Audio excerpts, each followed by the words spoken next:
Alright, it's Tuesday morning. We're on our way to East Syracuse to the Lift Tech Center. We are going to film a training video for Novelis on a 120 fork truck. So, let's go.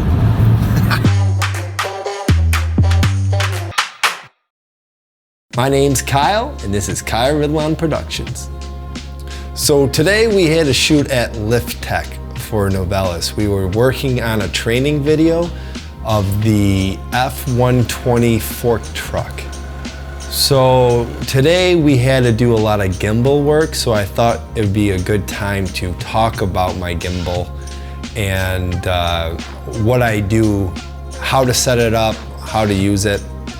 So this was a video where we had an instructor talk to the camera and just explaining everything about all the safety measures that had to go on with the fork truck. So we had to do a lot of gimbal work today.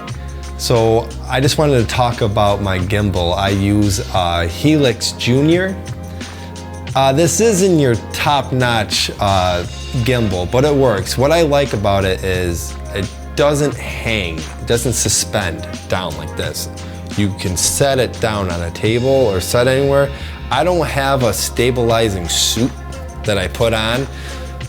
You know, you see those guys that have like the suit and then they have a big rod that comes up behind them and it hangs down. That's ideal for big cameras, a lot of weight, but realistically, when I get into a place to shoot, we're a pretty small operation. We just get in and we want to set up as fast as we can and get stuff done. So this gimbal that I use is pretty easy to set up. So what we do is you put your camera here and you have it fed up to, I have a small HD monitor, and you got to get it pretty close, perfectly balanced, and it'll keep the camera nice and still. So what you do is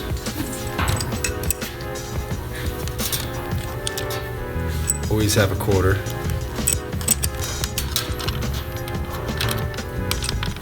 So what you do is you get it close to tight, just a little loose, so you can still move it.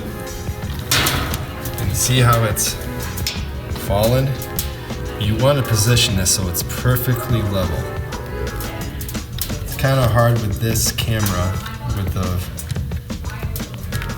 1DX Mark II, because it's tall. So it's going to be really hard to get this perfect. But see how it still turns a little bit. So you want to get it pretty close.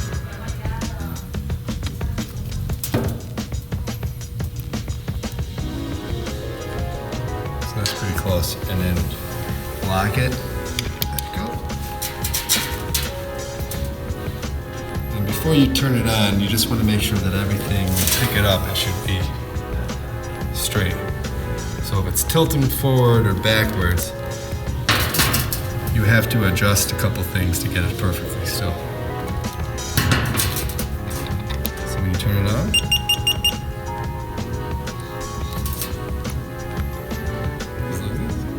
the gimbal will actually calibrate itself. And when you get it on and turn it on, it kind of levels everything out.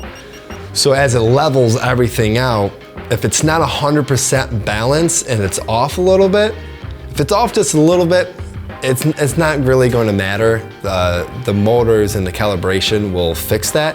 But if it's off significantly, what will happen is you get this rocking sense. So when you're shooting the gimbal and then your footage is going like that, it's no good. You're not going to be able to use that.